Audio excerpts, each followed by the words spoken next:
G'day, community, and welcome to TRADIO episode 1 for 2022. We said we weren't going to do it, but we're back, baby. You couldn't keep us away, and we're going to be bigger and better than ever. I am Lekdog, and I am joined by two of the best newsbreakers in the business. Patch. Hello. Everything from the northern suburbs of Victoria coming out of your ears, eyes, and mouth. Yep, indeed. I can confirm as the person here that has listened to absolutely no trade radio that I will be the best TRADIO correspondent you could possibly ask for, untainted by any awful opinions and also an idiot. So, happy to be here. How are you? How are you, Lekdog? You know me. Every year at this time of year, I say it's time to retire, and then I'm back doing trade content, and I say I'm not going to get upset this year about it, but I'm upset already, baby. How many times have you cried in the corner about the state of the AFL's list management today? Yes. Very good.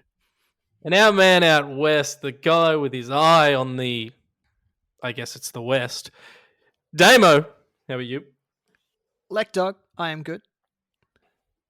Gentlemen, we are brought to you. TRADIO has a sponsor. It has a damn sponsor. That damn sponsor is our very good friends over at Manscaped. Gentlemen, all men strive for gold in their life, right? Gold medals, gold watches, gold everything, gold podcasts. However, there is a certain type of man who goes the extra mile. He walks with the confidence of an eagle and giggles in the face of danger. He's a big, hairless, winning machine, and when he unzips his pants, he sees platinum. That's right, Manscaped would like to announce that their best and biggest ultimate hygiene bundle, the Platinum Package 4.0, is now available in Australia. Manscaped is the leader in below-the-waist grooming. Now trust them with the whole shebang. Join the 6 million men worldwide who trust Manscaped by going to manscaped.com for 20% off plus free shipping with the code JOCK. That's code JOCK. The Manscaped Platinum Package 4.0 is the one-stop shop for the man who deserves it all. They designed this package to allow you to fully align your entire hygiene routine with elite products. Inside the Platinum Package, you'll find the Lawnmower 4.0 trimmer, the Weed Whacker ear and nose hair trimmer, Ultra Premium Body Wash, Ultra Premium 2-in-1 shampoo and conditioner, Ultra Premium deodorant, crop preserver, anti-chafing ball deodorant, crop reviver, ball spray toner, anti-chafing boxes, and the Shed travel bag to hold your goods while traveling. So, get 20% off and free shipping with the code JOCK, J-O-C-K, at manscaped.com. That's 20% off with the free shipping at manscaped.com using the code JOCK. JOCK, it's time you enjoyed the finer things in life and get yourself a platinum package for your platinum package. On board for all of TRADIO is Manscaped. Gentlemen, I'm very excited for this, very excited to have them on the board. I'm very excited to talk to you about footy. First of all, before we get into all the nuts and bolts of it, how are you vibing this trade period already? Hasn't even started yet. The footy's still going. And how do you think it's going to be in comparison to the last few years? Patch, what's your vibe? There is a vibe. Over to you, back to you in the studio, Lekdog. So, Damo, before I get your opinion on it, I just want to point out to everyone, Patch, am I correct in saying you've never listened to 1 minute of our rivals? Correct. Radio? Correct. I've never bitten it. I am so envious of you. Damo, you and I are much more, I'm not going to say more invested, probably more psychotic in how we use our time in regards to the player movement period in the AFL. How are you feeling ahead of this one? It feels like every player that's out of contract is linked to another club, even if true or not.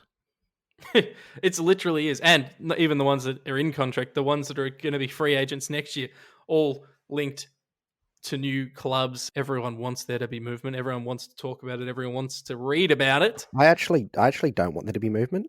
Just for the record, I'd like it not a single trade. Nothing. Well, that was effectively the last few years. There wasn't that many trades over the last few years. And it was great. It was so nice. Wonderful. Continue it, please.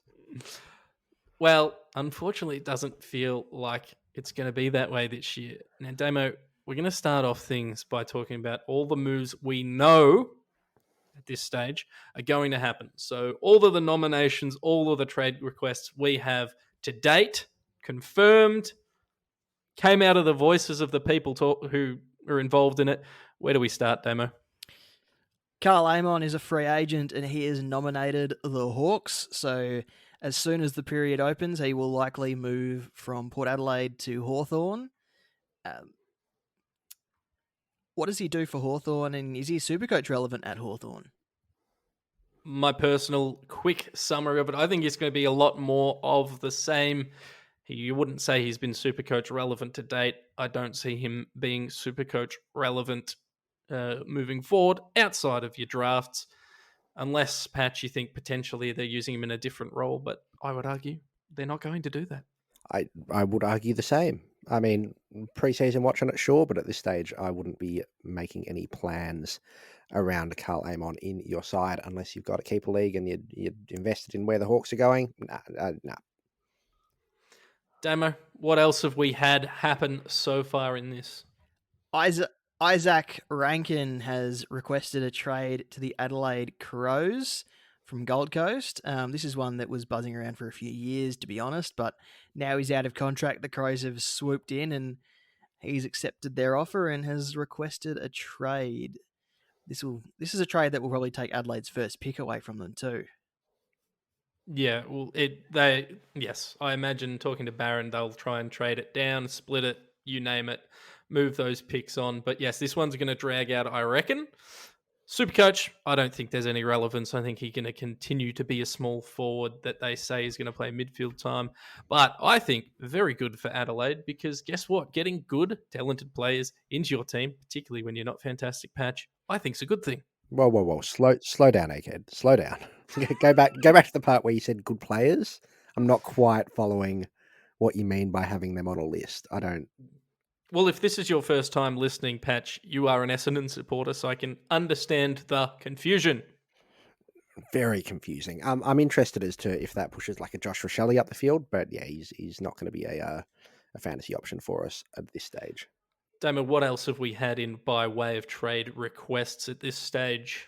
Patch, you were telling us that Aaron Francis has requested a trade elsewhere. Yes, I haven't seen a location attached to that request. And only saw a screenshot of a tweet about away that from request. Tullamarine. Yeah, well, yes, he's not requesting a trade into like Tullamarine's, like the Essendon backline now, is he? Because he's done that for a few years, and we have refused to play him in the position that he's good at playing in. So he's trying to find that position somewhere else, and good on him. Agreed. I think that's reasonable. Damo, we had 2 trade requests come through today that were public, both to the Richmond Football Club, both from the GWS Football Club. We did, but before we move too far away from the Isaac Rankine request, you said he's not going to be Supercoach relevant. Between Correct. rounds 8 and 16, he scored 94, 93, 89, 88, 102, 101, 95, and 110. Yes, Damo, but you're forgetting one thing. That would have been the period he was negotiating moving to Adelaide, so he would have been playing to impress. I dare say his scoring will regress to the mean across his career. He also scored 88 in round 1 and an 84 in round 20. It just doesn't scream Supercoach relevance to me. They're solid scores. He might be one of those mid-season pods you pick up, but certainly I don't think just because you move a club. I actually did the maths on this one year, but unless you're a ruckman, moving club doesn't really see much in terms of a boost in Supercoach scoring for the most part. Anyway, from one expansion club to the other, Jacob Hopper and Tim Taranto have both requested trades to Richmond today. Yes, and as I tweeted earlier, Damo. Yeah, how are they going to fit them in the salary cap? They've got, but it's so much money. Like, how are you going to bring them in? How do they have the space for that? And Jack Riewoldt and Dustin Martin and Shea Bolt, like, it doesn't make any sense. They're going to have to break the rules, Lekdog. You're really trying to upset me early in this podcast, aren't you? Guess what? Is it working? They're going to sign deals that they agree with for a set amount that they agree with.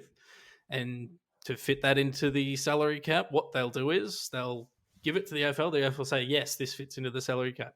Or if it doesn't fit in the salary cap, what they'll do is they'll move the numbers around and fit it in to another year. Because guess what, everyone? They fit their lists into the salary cap for the most part. Except that time Carlton didn't. Yeah, well, yeah. And that still happens. It's just much more careful these days. And you'd probably think very hard about starting at least one of these guys next year in Supercoach, especially Taranto if he keeps his forward eligibility. Yeah, for me, I think Taranto's probably the pick of the two. I think Hopper's probably hindered by the fact that he's a little bit more of a utility, so he can play in multiple positions, and flexibility doesn't necessarily mean great Supercoach scoring. He's also got some concerns over the body, but Taranto, I think, is going to be a very popular selection. And I'm just thinking, I don't think I would have started a Richmond player. Oh, Jaden Short, I guess, is the only one. But other than that, yeah, Tim Taranto's going to entice me into a Richmond area that I might not have looked previously, Batch.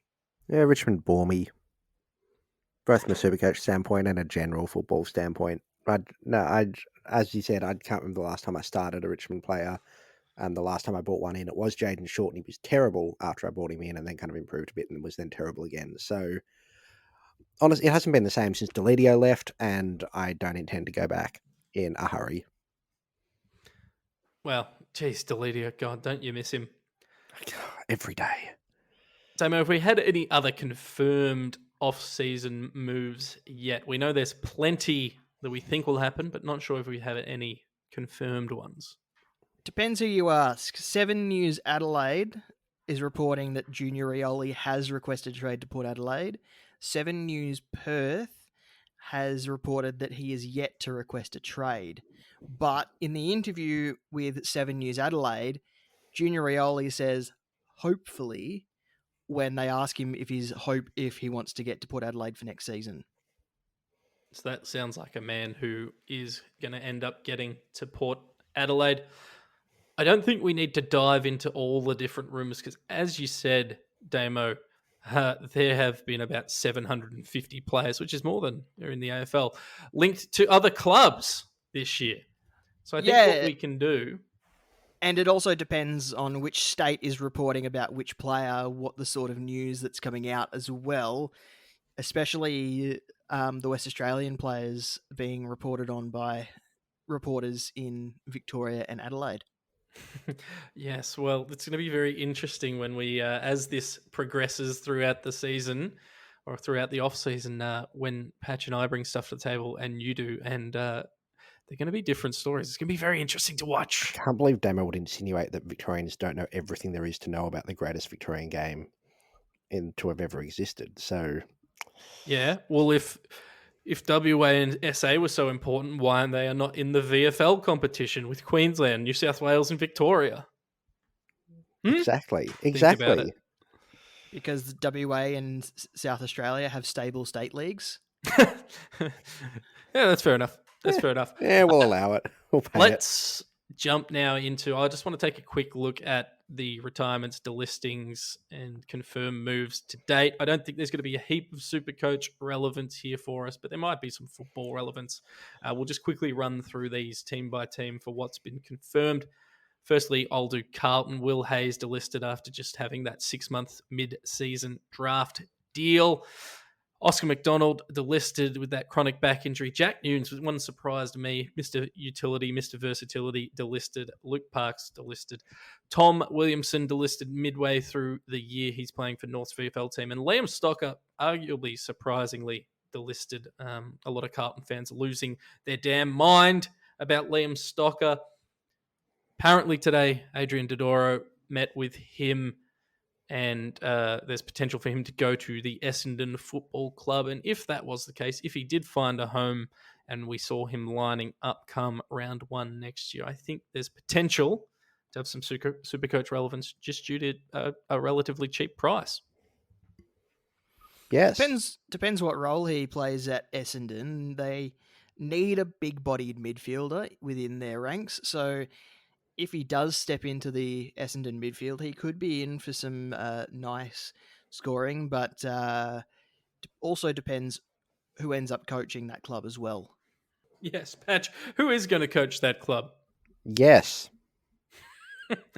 Collingwood Yes, Football Club have only had one list change. Obviously, they're still in the season. Jordan Roughhead retired. Patch, we've had a few delistings and retirements at Essendon. I don't know if you have that list in front of I you. do. Anthony McDonald-Tipungwuti obviously called time midway through the season. Michael Hurley and Devon Smith as well. One beloved and one not beloved. Have both called it quits as well. And then 3 delistings. Garrett McDonough, Tom Cutler, and pour one out for Tom Hurd, the son of a gun who just couldn't quite get there. Well, he obviously wanted to get out so he didn't have to play under his dad as coach, right? Well, either that or James Hurd was going to come back and they delisted Tom, and he's like, well, no, if I can't do father-son, then I'm not interested. Either way, terrible, terrible outcomes for all. Damo, only the one list move for Fremantle so far, and that's obviously the great man, the oldest man I've ever seen on a football field. Don't know if that's true or not. No, Feels like it. You've seen Dustin Fletcher on a football field. Yeah, I saw him tackle Jeff Gartlett in the game-winning tackle. Anyway, God bless him. Damo, David Mundy's retiring. David Mundy is retiring. A great career. We regale him for being someone who kicks goals after the siren, but in reality, he only ever did it once. Well, it's like Robbie Gray. I think he only did it once, maybe twice. It's an interesting little. Not many goals get kicked after the siren. Yeah, like how many players would have like more than one? Really, not many.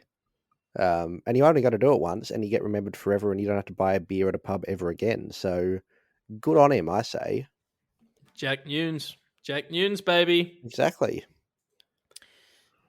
No list changes at Geelong or Gold Coast. Matt de Boer has retired at the Giants. Obviously, no list moves there with Adam Kingsley named as coach and still working out what he wants to do with that list. But it sounds like they may not have to delist any more players. Yeah, that's a good point. With all the players that could be Hashtag leaving Exodus. Get him out of there. At the Hawks, Ben McAvoy, big boy, has called time at the 252 games. Liam Shields has also quietly called it quits.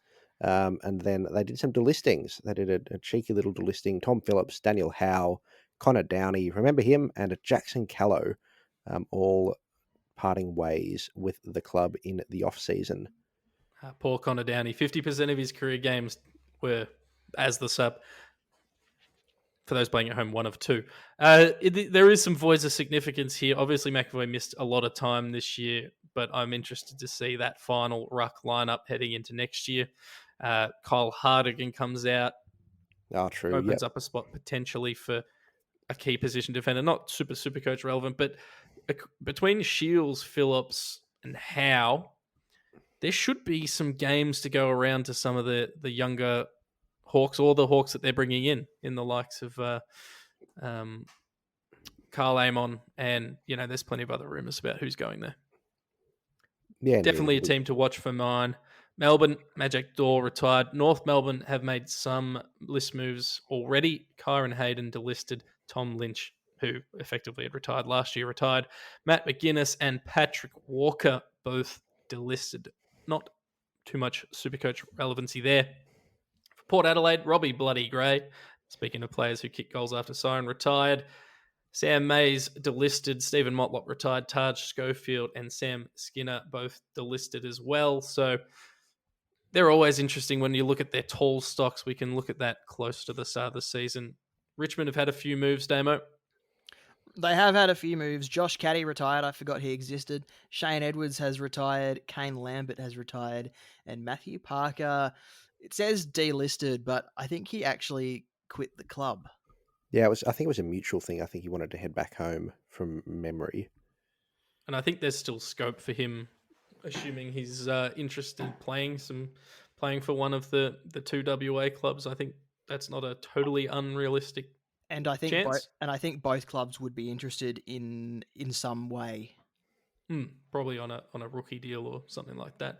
St Kilda, there's plenty of rumours around this club, Patch. Oh, we love rumours about St Kilda because they're fun to dunk on, despite them, they're bottom of the chain, only won one premiership, but they're still somehow enjoyable to punch down on St Kilda. They've had an absolute champion of the game retire, one of the best we've seen in the last little while, and was a Supercoach stud for quite a little while. I'm, of course, talking about Paddy Ryder. Wonderful Not player. Jaron Geary. Wonderful player. And then they've had some spuds in Dan Hanbury and Jaron Geary, both call it quits as well. Shout out to Mardo. Jaron Geary, we know he gave his heart. He's not a spud. No. From Supercoach perspective, Geary was never all that good, but Geary was heart and soul. Dan Hanbury was a stud, and then just couldn't get his body right, which is sad. Dean Kent, speaking of players that I didn't remember existed, was given his 100th game as the sub in the last round. Hooray. Yay. And Joyce. For one last time. One last time. Pour one out. Pour out a Guinness for Da. Over at Sydney, Josh Kennedy, Colin O'Riordan and Callum Sinclair all retire. Josh Kennedy obviously missed a chunk of time this year, but we know that there's going to be a spot, a permanent spot opening up in this Sydney side moving forward. But it says Josh Kennedy retired from West Coast. How does that work, Lekdog? We're all out of Josh Kennedys. We're all out of Josh Kennedy license plates. All right, well, that's all the confirmed moves so far, gentlemen. And obviously that part will get shorter in every successive podcast because there will be less teams to make moves. What I'd like to quickly do before we go into our rumour mill segment is just, we'll go to the rumour mill segment and then we'll go to fantasy trades or we're going to review trades from you in the community. So if you've got trades, drop them in the comments below this. Is there any, I'm going to go around to each of you, is there any trades that's being spoken about that you're excited about at this stage that hasn't been confirmed? For me, Damo, it will be the Blake Acres trade. My hashtag sources say he's agreed to a 3-year, 330K per year deal with the Blues. The Blues are desperate for a wingman. He's essentially a better Jack Nunes. I'm excited. I'm excited for him to come to the Blues. And I know when he was originally traded back to Perth, he didn't actually want to go. He wanted to stick around and stay in Melbourne. So excited. That's one that I'm excited about. Yeah, so I believe the deal's 3 years for $1 million. So yeah, about 330K a year. Yeah, you could hear me trying to work out that maths when I was talking. And to be honest, the Dockers haven't made any illusions about the fact that they want Neil Erasmus and Matthew Johnson to play more minutes in the side next season. So obviously David Mundy retiring makes room for one of them. Blake Acres leaving makes room for the other, and it makes perfect sense. And they're not short of wingmen at the Dockers anymore, with Ethan Hughes absolutely tearing it apart on the wing for Peel in the later part of the season as he learnt that position. I don't know if I'm excited for him to leave, but I am happy with the scenario. Luke Jackson to Fremantle seems to be a done deal as far as talking goes. Yeah, well, is that the one that you're excited to see go down, Damo? Because I think that has ramifications across the league, as they say. It's going to be the one, the first domino to fall. I'm excited to see how the trade plays out, and John Townsend, who's the lead sports editor for the West Australian, was saying that both clubs have agreed in principle to what the trade will look like. It's just a matter of whether that goes down on the first day or in the last 17 minutes. Well, we know how these things go. Patch, is there anything you're excited to see? I mean, there's talk about, Luke Jackson's and the big fish moving around the world, but there's only one asset I love seeing during draft week. There's only one thing I love. There's one thing I love more than anything else, and that is the movement of the fabled future 4th round selection. And every time it comes through, I ring the bell. There's a big button on the wall that says break glass in case of emergency, and I whack it, and a big klaxon goes off because somebody has traded a future 4th round pick. And there's nothing sweeter, gentlemen, nothing sweeter than just not even steak knives. It's just like, yeah, right, whatever, have him. Legally, you have to give us something back. So that's what it is. It's just, The best part of a trade period is where you get the graphic of where that one future that fourth one that's future been fourth. traded like 25 times and Yeah, it's gone to every club by the end of it. That's what I want to see. One pick get to all 18 clubs at some point this year. That's my dream. That's my heroin. Really? Like, I don't need anything else. It keeps me going for a whole year, and then we get to this time of the year again, and it's back.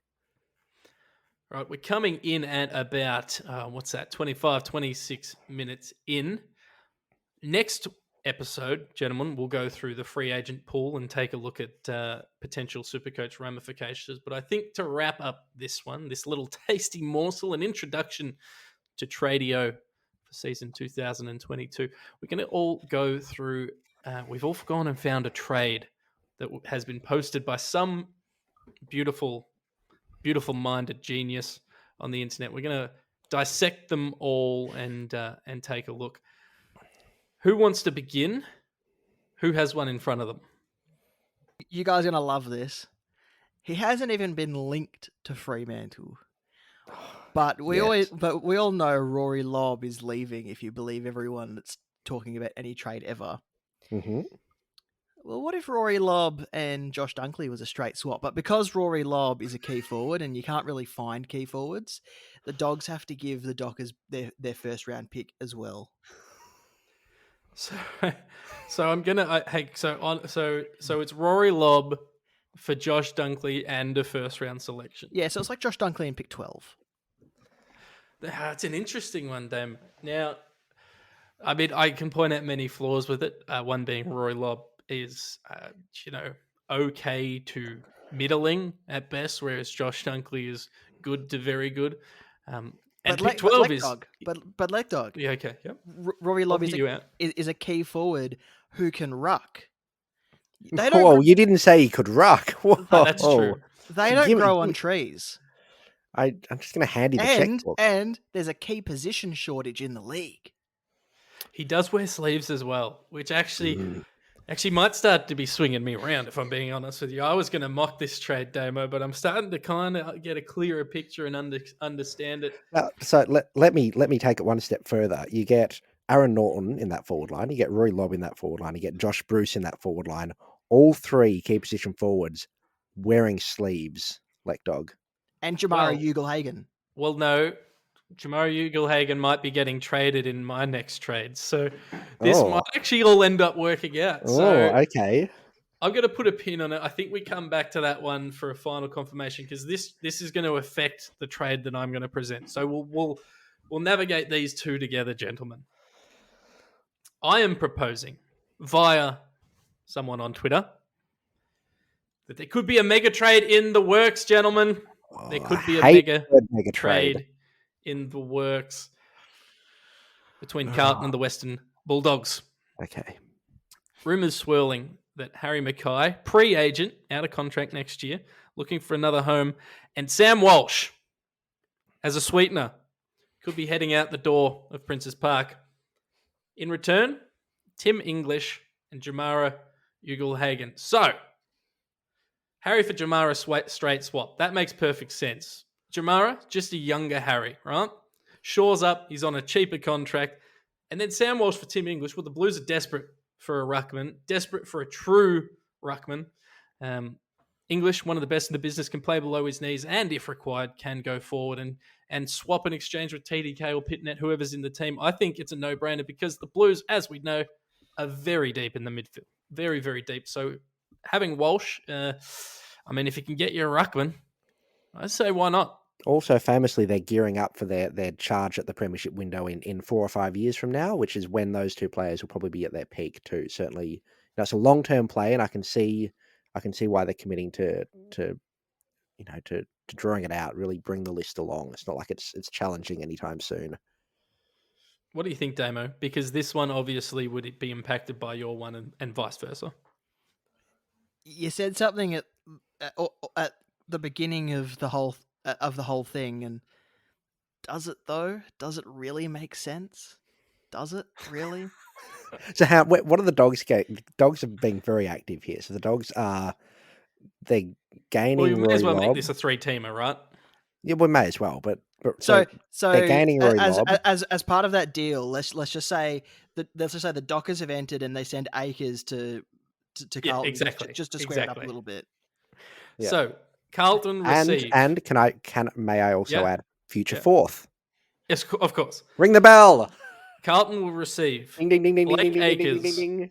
Tim English, Jamara Ugelhagen, and a future 4th round selection. Doesn't really matter whose.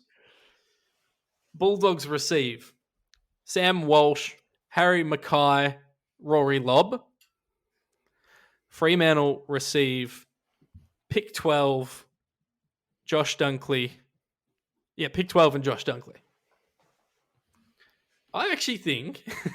Don't do it. Are you actually feeling like this might be a good trade? I think if you didn't consider salaries and players' personalities and the fact that something like this could never happen, like if you put this in a trade machine in 2K or something like that, it might let you do it. I can see this being done in a fantasy league. Yeah, it's a fantasy trade, isn't it? It's a fantasy trade. I hate it with every fiber of my being. All right. So I think we're going to collectively say no to both of those trades, gentlemen. Who says no? All of us. Yeah, who says no from that? The only team that doesn't say no from that is Fremantle. Like, Fremantle come out way on top on that one. The Bulldogs might say yes as well. I feel like Carlton says no. Walsh for Dunkley. Carlton get 8. Oh, gee whiz. Maybe no. Stop We're it. calling this one a winner. We're calling this one a winner. Ding, ding, ding, ding, ding. We have a wiener. All right, Patch. Now it's your turn to hit us with the best trade you could find. As someone who doesn't delve into any, like, not a big footy reader, don't go into Facebook groups with, with supporters and nuffies. You wasted 25 minutes of my life that I will never get back, is what I thought until I found this wonderful trade under a discussion about Aaron Francis. So I'm going to read this comment in reverse order because it's funnier that way. All right, get the deal done. Nothing more, nothing less. We either go to Adelaide in a 3-way deal that sees us get Isaac Rankine, or we trade him to Port Adelaide for Zach Butters and their first round pick. So it's either Isaac Rankine via Gold Coast somehow, or via Adelaide, or if you're settling, it's Zach Butters and a first round pick. Correct. Which, if it's their first round pick, is like what? What's that? Like pick 6, something like that. But be about that, yeah. For out of contact Aaron Francis, who got dropped several times from the VFL team. Aaron Francis, who was pick 6, so straight swap there for pick 6, and we've put how many years of development into him? 4 or 5 years. That's worth a Zach Butters in my books. Zach Butters has had 3 years of development. I'd argue switching him bi-weekly from which position or which end of the ground he plays at wouldn't constitute development. It's extreme development. He can play at both ends, Lekdog. Damo, this was a guy who was legitimately dropped from the VFL side at times this year. Some of these trades, it's just